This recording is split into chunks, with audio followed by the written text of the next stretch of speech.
is the kind of thing where it's like, well, ancient philosophy has some problems, but it did some things right. And in the attempt to innovate, we've lost some of the things that it did right, and we've gained some other wrong things. And the right organ, the right set of skis, or whatever metaphor you want, is going to be the right combination of both of those. And people like us are, with podcasts like this, trying to pull things in the other direction a little bit. One of those things might be that orientation towards philosophy as a way of life. Welcome to Stoic Conversations. In this podcast, Michael Tremblay and I discuss the theory and practice of Stoicism. Each week, we'll share 2 conversations, one between the two of us, and another will be an in-depth conversation with an expert. Before jumping into the conversation, I have a big announcement. We just opened up enrollment for a 3 weeks Stoicism Applied course. It'll be running from October 23rd to November 10th. We've just had our first few students sign up. It's going to be awesome. Learn more at stoameditation.com/course. So do check that out if you are interested in becoming more stoic by taking a 3-week intensive course with others deeply invested in that very same project. And here is our conversation. Welcome to Stoic Conversations. My name is Caleb Monteveros. And I'm Michael Tremblay. And why do you study ancient philosophy, Michael? Yeah, or why even should you study ancient philosophy? That's what we're going to try to answer today, Caleb. Great question. I'm glad you asked. I've come prepared for such accusations, which I think anybody who studies philosophy gets these questions, and even if they're just kind of monetary ones of like, what are you going to do with that as a degree, or just like, why are you interested in it? But I also wanted to actually, that's the kind of philosophy more general. And I also wanted to think about why study ancient philosophy. If you're going to study philosophy, why study ancient philosophy? And the reason I had this question or wanted to chat about this with you, I was talking to Gregory Sadler for a Stoa conversation. Gregory Sadler is a professor of philosophy. He was the editor of the blog at Modern Stoicism, member of the Modern Stoicism movement. And we were talking about criticisms of Stoicism. And he talked about a criticism by an 18th century philosopher, Hegel. I might be getting that wrong, but somebody we would consider in the past, but was certainly much more contemporary than the Stoics. And the nature of the argument was something like, well, look, what the Stoics were doing was something, what ancient philosophers in general were doing was something admirable, was something worth doing, but it's just an old version of that, right? If you look at maybe architecture, or you look at really any craft, and the analogy we landed on was actually skiing, which I thought was a funny one. I mean, his idea was like, well, people ski in the 1800s, and like, that's cool, and you can respect skiing, and that's valuable, and that was great for them. But if you were going to be a skier today, you wouldn't look at people in the 1800s for advice. You wouldn't wear the skis people in the 1800s wore. And in some ways, it's quite a compelling argument because it takes ancient philosophy very seriously. It's this to say, look, what ancient philosophy is doing, this kind of craft, this kind of defining the nature of the world, understanding how to live, that's an important goal. But then it's also presenting this counter argument, which is to say that human knowledge, I suppose the argument something like human knowledge linearly improves. And if it linearly or it has tended to improve, and if it's intended to improve, why would you ever go back in time if you were looking for advice about how to live? Why would you ever refer to people that lived 2,000 years ago if you're trying to build a craft? You wouldn't wear 200-year-old skis to go skiing. You wouldn't learn from 200-year-old books on how to ski. So why would you do that for your philosophy, for your craft of how to live? And I thought that was a really interesting question. I thought that was a compelling counterargument, because a lot of the counterarguments I see are ones that go, well, that's stupid, or that's silly, or what's the point of that? And those seem to me obviously wrong because they don't take ancient philosophy seriously. This one seemed to me to be a counterargument that took it seriously and said, but we've also done better. We have better. We have contemporary philosophy, or we have contemporary answers to these questions. Why look to the past? So that's the framing that I wanted to look at it by, and wanted to say, well, what would be my counter arguments to that? What would be my counter arguments for the reason why, even if I want to if I want to have a craft of living, if I want to live the good life, why should I look to ancient Greek philosophy to do that instead of something more contemporary? Yeah, I think that makes sense. That makes sense as an argument. If I could say in my own words, the main idea is that, look, if you're doing cutting edge science, to use another analogy, it's unlikely that you're going to go back and read through Newton, read through whoever else in order to, come up with some physics breakthrough. If you're doing physics, you might not even need to read Einstein. Um, Instead, you can just get up to speed with the current works. And this seems like a similar kind of argument where, like, if you're trying to be good at some craft, uh, generally, you're not going to go back and look at the masters from thousands of years ago, but it's sufficient to, if mainly pick up from contemporaries. And to the extent that you're learning from masters, it's likely not as much as the amount of time or investment you might put in as modern Stoics or as people interested in ancient philosophy broadly. Yeah, I think that's right. And I think the science example is really compelling. Again, we wouldn't, as you said, yeah, you wouldn't have to read Einstein, or certainly wouldn't have to read Newton. Maybe you stand on the shoulder of giants and you go, well, thanks, giants, for being there. But now I'm going to stand on your shoulders. I'm not going to stand next to you. I'm going to continue forward. I'm not going to look back. And so, why, if that's the objection, why do I think that's wrong, or why do I think ancient philosophy is worth studying? And I've prepared a couple of these. You've prepared a couple of these, and we'll go through and provide our reasons why we think Stoicism or ancient Greek philosophy in general, maybe ancient philosophy more broadly, stand up to this objection. So I'll jump into it if that's good. Sounds great. Yeah. So my first one, I'm trying to stick to the skiing analogy. The science one works really well too, just to kind of frame what I'm thinking and to put it in this silly metaphor, but I think it helps unify the arguments. The first one I would say is some sort of variation on this idea that people aren't skiing today. So, this idea of like, well, we have this, there's the kind of meme of like, well, we have moral philosophy at home, and then you go back and moral philosophy at home is something different. So the idea is that ancient Greek philosophy is actually doing something different. And if you want to undertake that process, you have to go back in time to the time when people were doing that. And then you learn from them, because that is the most advanced this type of thinking got before people started doing something different. And the argument I would make for that is that when we look at ancient Greek philosophy, it's holistic. It's a picture of an entire way to live that incorporates physics, it incorporates epistemology, psychology. It incorporates all these disciplines, ethics, philosophy, that are now separate or siloed in contemporary, and it tries to amalgamate them into a complete system. And there's a benefit to siloing things, but I also think contemporary philosophy, contemporary academics actually rewards siloing. It rewards expertise in a small frame. And in contemporary thinking, there's less of attempt at this holistic picture. And then another thing about ancient Greek philosophy is that it is also focused on these questions of meaning and taking these questions of meaning very seriously. So when it looks at the holistic picture, it focuses on these questions of meaning. And it's also reason based, it's evidence based, it is argumentative, and it stands behind arguments for its positions. So that's a unique thing, I think, to find something that's holistic, something that is meaning based, and something that is argumentative or reason, instead of something that may be faith based, for example. I, I I'm not sure if that's being done today. I'm not sure if that's being done, certainly not by as many smart people as it was being taken seriously and done back in ancient Greece and ancient Rome.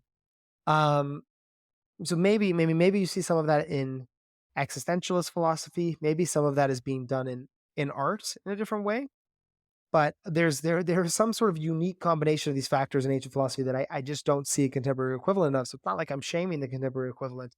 I feel like there's something that's being missed that was done back then that's not being done today. So that's my first argument. Yeah, I think there's something to that. So if you think, one way to put this argument is that if you're in a field that's knowledge based and cumulative, you should expect after decades, centuries, whatever, to be able to look at your contemporaries, learn from the knowledge of the day, and not need to look back and just basically take advantage of the fact that you're in a field that's pursuing knowledge. It's not like fashion or something that might be less knowledge based, more about trends. And it's a cumulative field, so you can take advantage of the progress. So one way to attack that argument is just to say that when people are doing philosophy today, they're not doing that same kind of thing. They're not pursuing knowledge of Yep. the kind that we care about. And I think to some extent that certainly is true. I mean, I think in the ancients, you have this picture of philosophy as a way of life. And the promise of philosophy is that, if you wanted to put it bluntly, it promises salvation. You have an idea of what the best kind of life is, and then some means to attain it. And a lot of academics, I think, are just not involved in that project, maybe just trying to pick off a piece of it or some indirect footnote from that project, which could be worthwhile, but it's not the same kind of thing. So to some extent, I think that is right. But it is interesting. You made the claim that the number of people alive today doing philosophy of life is less than it was in the past. But that's probably not true, I would expect, just given that there are so many people in the world today. And you can go online and find lots of people doing philosophy of life, find communities offline. So I wonder if this counter argument is sufficient to knock down this Skene argument. Yeah, I mean, that's a fair point. I mean, so the other point would be something like this, then, would be something like, and this is that philosophy, which I guess I'm cautious against, but it could be another way to do this, would be to say philosophy is less like a knowledge-based, cumulative craft, like science, or skiing is kind of in the middle as this kind of expression, but also performance-based, and it's more like an art. And that art, as you said, like fashion, is something that has trends, and it's something that has kind of motifs or themes or phases. You know, it's Hmm. not clear to me. I don't know a lot about music. It's not clear to me that contemporary music is better than, you know, what Bach or Beethoven were doing. And so if you then say, well, it's just not analogous to skiing because it's more like an art, in which case you might say, well, contemporary painters are worse than Renaissance painters. Contemporary sculptors are missing something that ancient sculptors had, and that analogy becomes stronger. I'm hesitant to do that because I would like my philosophy to be maybe a bit of science and not just all art. But what do you think about that argument? Well, I think there's the issue, is it knowledge based?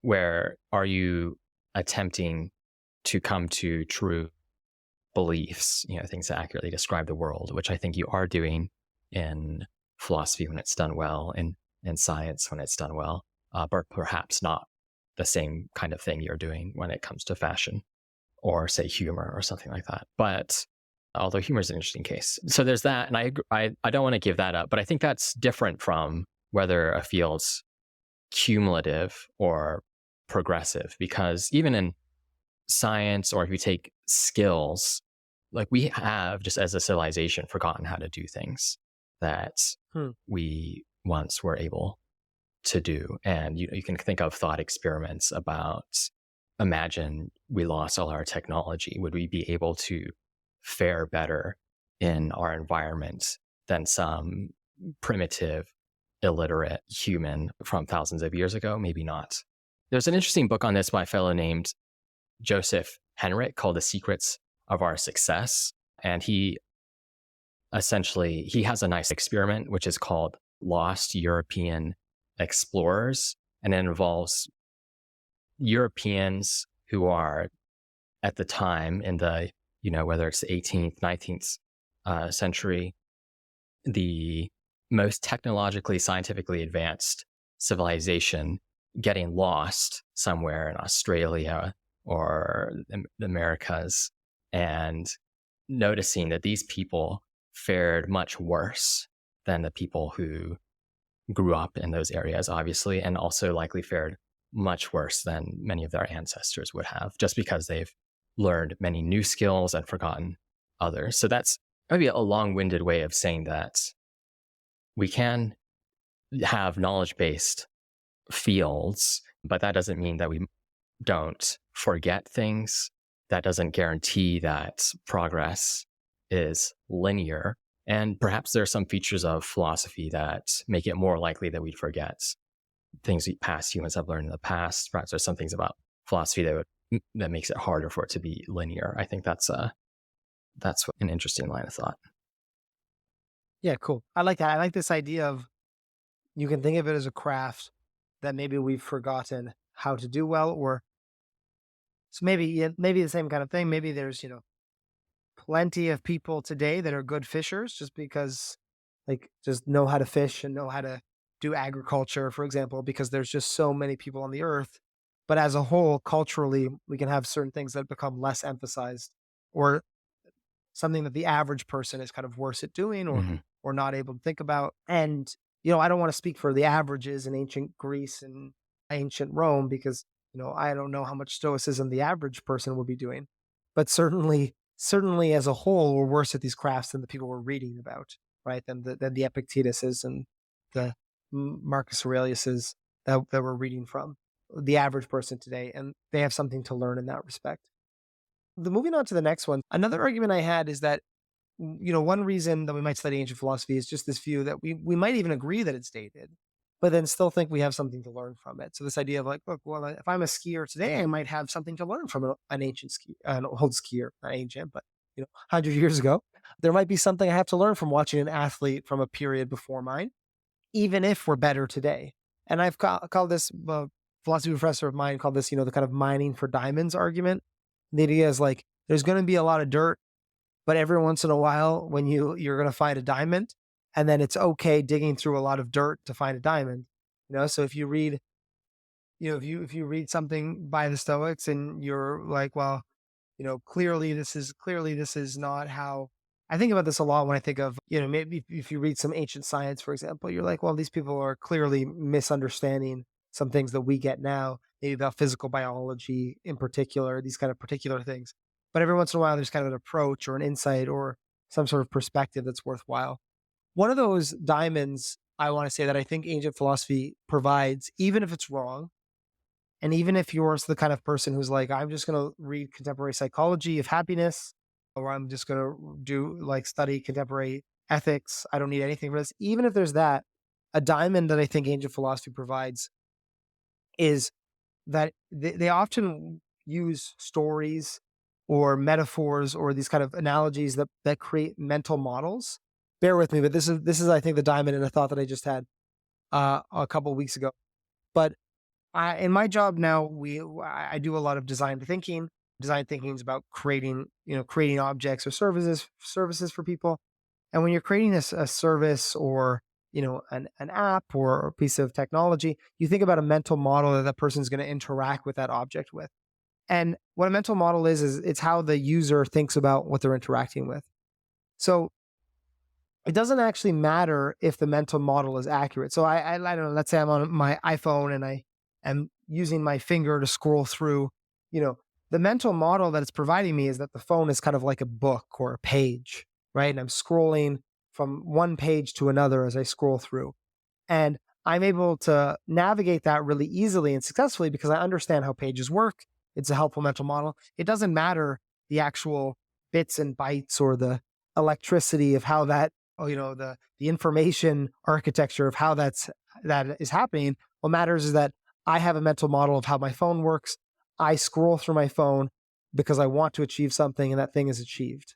So there's kind of there's me as the user, there's the end state, and then there's this black box in the middle, which is mediated by how I think about it.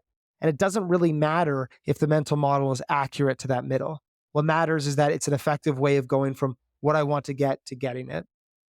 And I think about that ancient philosophy provides these really beautiful mental models for the philosophy of mind, or how we think about action, how we think about consciousness. I think of even like Stoicism, this idea of, impression, assent, impulse. So whether or not complex contemporary neuroscience agrees with this model or not, it is a model that tends to make that helps me conceptualize the way I interact with the world and helps me interact with that world better. I think about Plato's idea of the soul as being divided into parts. One is reason, one is this like spirited part, Hmm. and one is this kind of appetite, this desire part, and how reason has to control the spirit and the appetite. And again, that's just a way to kind of conceptualize or frame my own experience when I'm feeling split between two paths, when I'm feeling really conflicted about something. It's a mental model to put my own conscious experience in. And that is, I think those are beautiful creative things that we want to preserve, and helpful creative tools. They're diamonds that are valuable regardless of if they're accurate at a scientific level. So there was a lot to that. But yeah, what do you think, Hill? Oh, I think something like that's definitely right. I mean, another way to say it is that philosophy is harder to make sustained progress in than some scientific fields. So if you're a scientist, having phlogiston as a mental model is probably not helpful. But if you're coming to the project of how does one live, understanding a variety of different approaches to that question, thinking through how people debated that in the past and taking advantage of traditions that have sort of internalized those debates is something that is going to be more useful. I think in part that just suggests it's more useful because it's harder to make those, certified advances than in some other Mm. fields.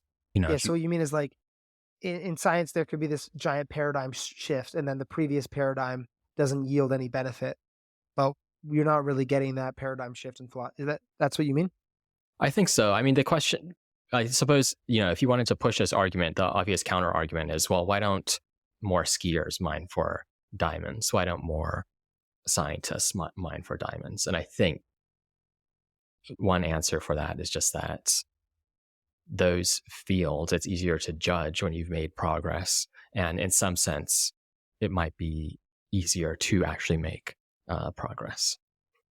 Yeah. This idea that, I mean, why is, I never thought of that, but that's a great point. This idea of why is philosophy the kind of thing that you would mine for diamonds in, where you don't have you don't have scientists going over and reading old science, you know, ancient scientists hoping, wow, I'm just looking for that little spark of inspiration I Hmm. need to make this breakthrough in quantum mechanics.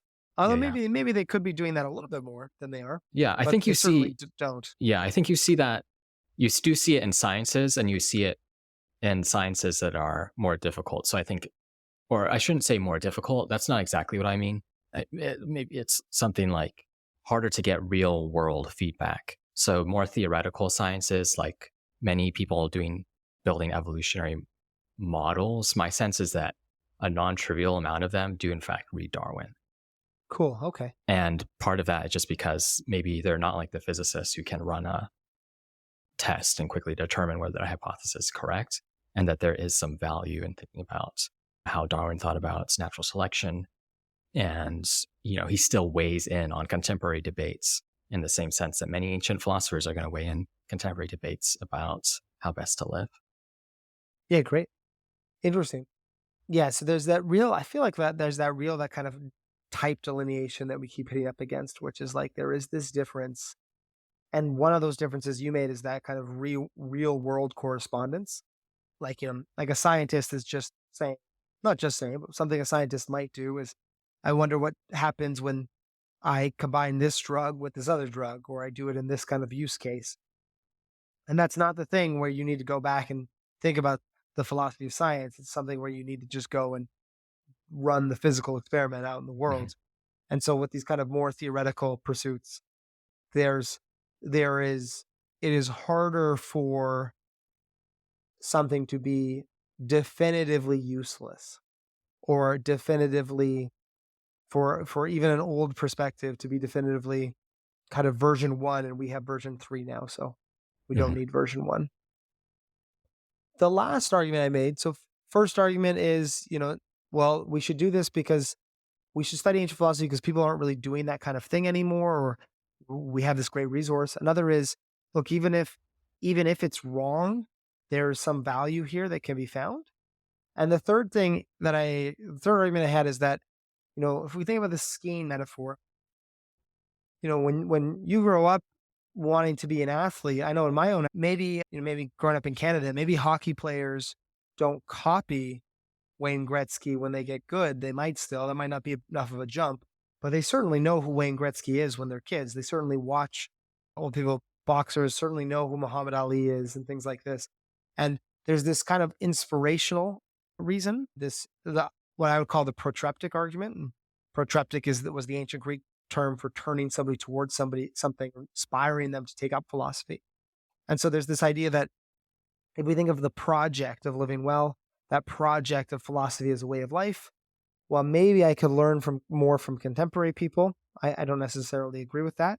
But even if you could, there is this value of being inspired by, whether it was the innovation that the ancient philosophers made, coming up with some of these positions, just that we have no evidence that anybody had before, just this pure kind of inspiration, this creative act that was occurring, whether it's the kind of biographical features that excite people of, Marcus Aurelius. A lot of people love Marcus Aurelius because of his pivotal role in the Roman Empire, learning about the fact that Epictetus was a slave or something like this kind of inspirational biographical aspect, or if it's just the way that it's written. I remember having this discussion with Massimo Pigliucci, who's saying, the reason people don't read Aristotle is just because he wrote like a textbook, right? People read the Stoics because they're written in aphorisms, or,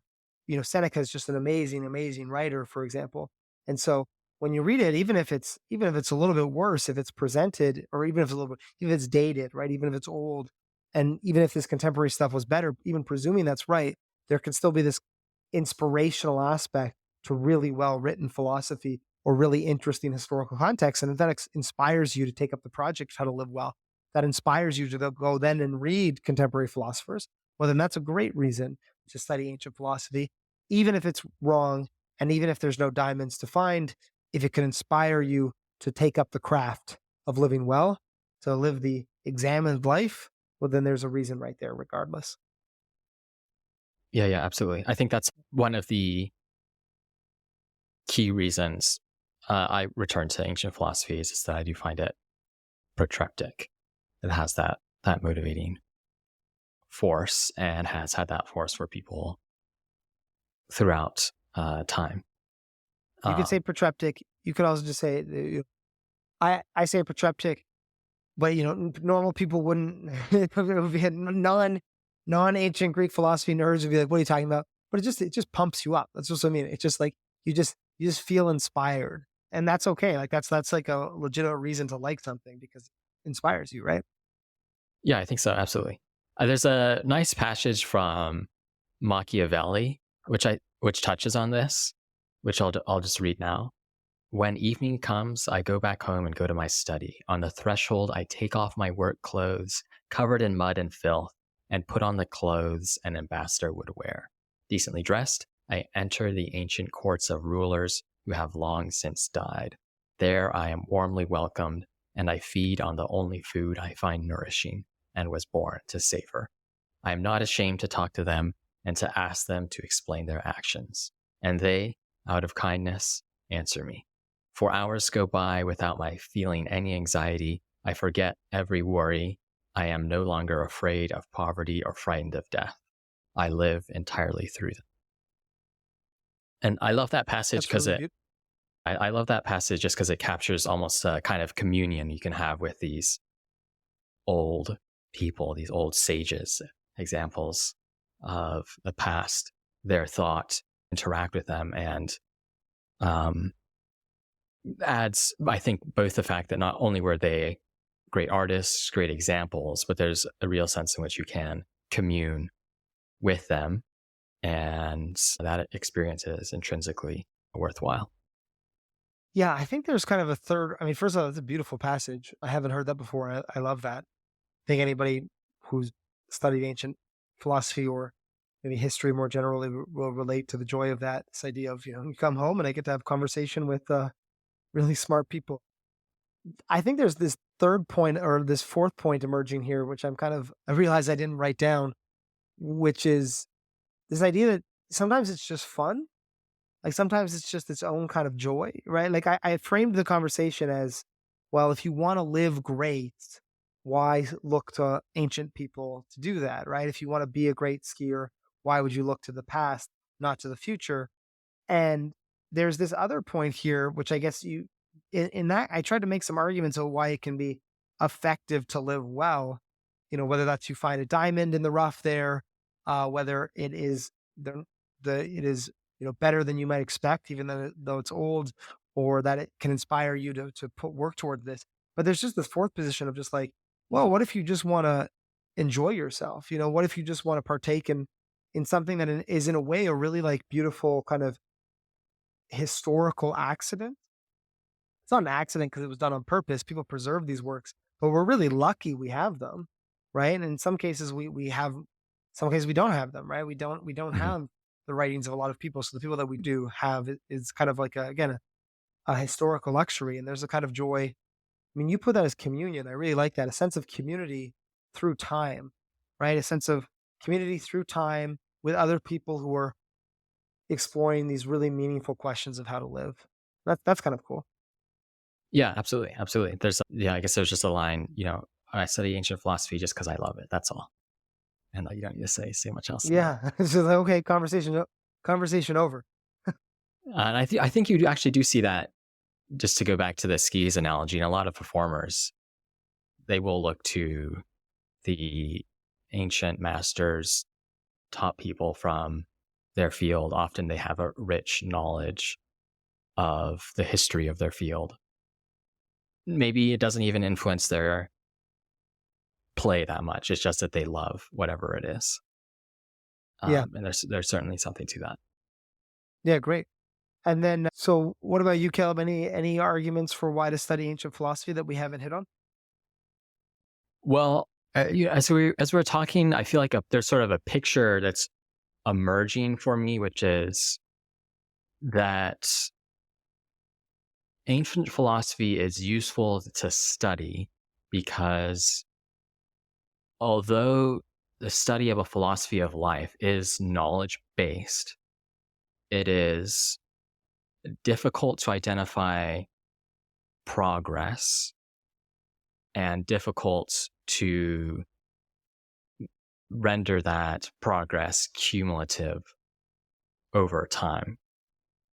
So I suppose, one way to always argue against arguments from analogy is to point out differences. So I think in skiing, it's relatively easy to identify, at least compared with philosophy, easy to identify what makes a skier good, whether they are good at all.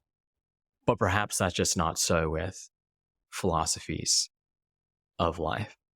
Moreover, when it comes to studying philosophy, there are so many other factors that can derail our individual lives, derail institutions, schools of philosophy from considerations about politics, religion, personal advancement, that each of those, if we're thinking fundamentally about the project of being better people, are going to both make pushing up that linear line, if you will, difficult, but also make it much more likely that there are going to be periods where the opposite of progress occurs, which I do think you see Hmm. in philosophy to some extent. So when we go back to the many ancient works, well, one of the things that you and I think is missing from a lot of academic philosophy is that focus on, say, philosophy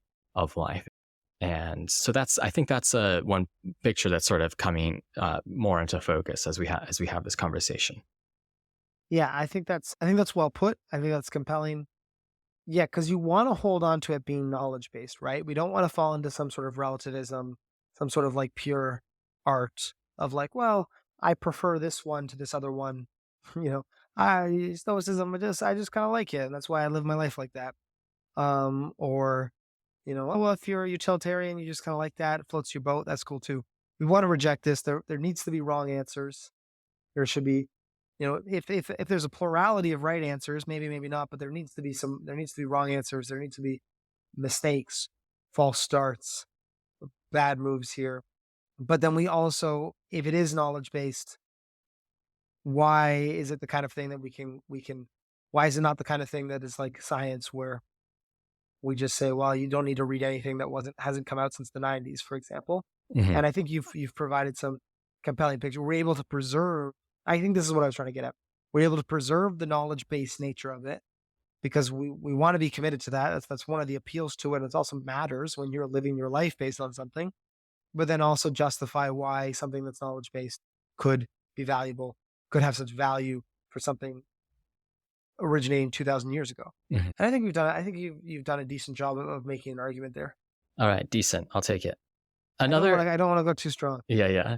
Another analogy that comes to mind is there's a book by a philosopher named Matthew Crawford called Living Outside of Your Head. That sounds wrong. It's very close to living outside of your head. The world outside your head. That's what it's called The World Outside of Your Head.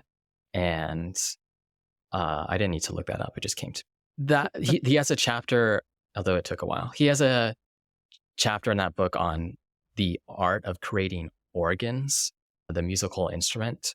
And that's an interesting case here because when people create organs, there are standards around what makes a good or bad organ that might be clear to experts, but not the typical person.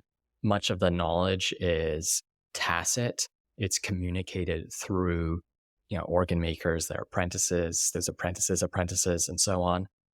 And because it's such a long-term artistic endeavor, you're making an organ to last for hundreds of years. It's the kind of thing that doesn't progress in a linear fashion. So, he talks to organ makers who do study past masters who argue persuasively that some more recent examples of organs tried to innovate and made mistakes that the past masters wouldn't have by using the wrong materials and so on. But also the fact that this is a progressive field, although they look at the past examples of successful organs, they also need to renovate those organs. They also can improve their craft. So I think that's an interesting example just because it does, it's sort of it's a very practical hands-on craft that nonetheless forces its practitioners to look into the past to learn from the tradition while also pushing that tradition forward. Yeah, and I mean, and to pull that back into philosophy, maybe this would be something like all the kind of things I've been providing have been pretty binary, right? Either like ancient philosophy is the best thing ever and nobody's been doing it since then, or ancient philosophy is dirt, but if you look in it, you can find some diamonds. These kind of extremes. And maybe it's the kind of thing where it's like, well, ancient philosophy has some problems that but it did some kind of things right. And in the attempt to innovate, we've lost some of the things that it did right, and we've gained gained some other wrong things. And the right organ, the right set of skis, or whatever metaphor you want, is going to be the right combination of both of those. And people like us are kind of with podcasts like this trying to pull things in the other direction a little bit. One of those things might be that orientation towards philosophy as a way of life. One of those things might be, I think, a familiarity or comfortableness with using arts. We haven't lost that in all philosophy, but in certainly in like analytic Western philosophy, and something maybe we've gained in contemporary philosophy is like, I don't know, something like building building on the knowledge of others explicitly, so it becomes more of a project that people can build from. We see some of that in ancient philosophy, but there was just obviously not this way of writing. There's this intense focus on accuracy by breaking into silos. There's kind of a hyper specialization that allows more nuance than somebody who is expected to understand all of philosophy at the same time. I don't know. I'm trying to think of some benefits to contemporary philosophy, but I really think that Oregon example is right. What makes it right is this kind of reverence for the certain things that the old masters, if you will, got right, while also recognizing that there's progression, Mhm. and recognizing that they did get some things wrong, instead of just being deferential to, oh well, it can't ever get any better than, these 1700 organs, which would seem to just be wrong. Right, right. So, yeah, I think you can recognize that there's value, significant value in returning to these ancient works while also taking advantage of the best aspects of philosophy today, or even more broadly, like, modern culture today, since uh, that is going to positively and negatively influence, I think, how we construct our life philosophies, just as ancient culture did the same to, the past examples. Yeah, cool. Excellent. Cool. Anything else? No, that's it for me. I mean, even just in this 45 minutes, I feel more I feel more inspired and secure in the value of ancient philosophy than I did before. So I hope those listening feel the same way, because it worked for me. I go, oh, maybe I'm not wasting my time. This makes sense. There is something valuable here, even if it's old. I always knew that, but again, based on that ancient philosophy value of being like, well, it has to be argument based. You have to kind of be able to reason to it. That's a paradigm of ancient philosophy that I really respect, and I feel like we got here. Uh, we got there, and did a lot of more shaping of the kind of thing ancient philosophy is, or the kind of thing philosophy is, as a craft, as a kind of a knowledge based, but maybe not, externally validated craft that makes it a bit messier than some of the hard sciences. I thought that was a fun discussion, Kill. Mhm. Yeah, absolutely. Yeah. As always, if you want to help us out, feel free to share these conversations with a friend or send us a message. We're just at stoa@stoameditation.com. We got a very nice and thoughtful email this morning, and we read all of those. So if you have any additional thoughts on this topic, future guests, future discussion topics, as always, send us a note. Awesome. Thanks, Michael. Great. Thanks for listening to Stoa Conversations. Please give us a rating on Apple Podcasts or Spotify and share it with a friend. And if you'd like to get 2 meditations from me on Stoic theory and practice a week, just 2 short emails on whatever I've been thinking about, as well as some of the best resources we found for practicing Stoicism, check out stoaletter.com. It's completely free. You can sign up for it and then unsubscribe at any time as you wish. If you want to dive deeper still, search Stoa in the App Store or Play Store for a complete app with routines, meditations, and lessons designed to help people become more stoic. And I'd also like to thank Michael Levy for graciously letting us use his music. You can find more of his work at ancientlyre.com. And finally, please get in touch with us. Send a message to stoa@stoameditation.com if you ever have any feedback, questions, or recommendations. Until next time.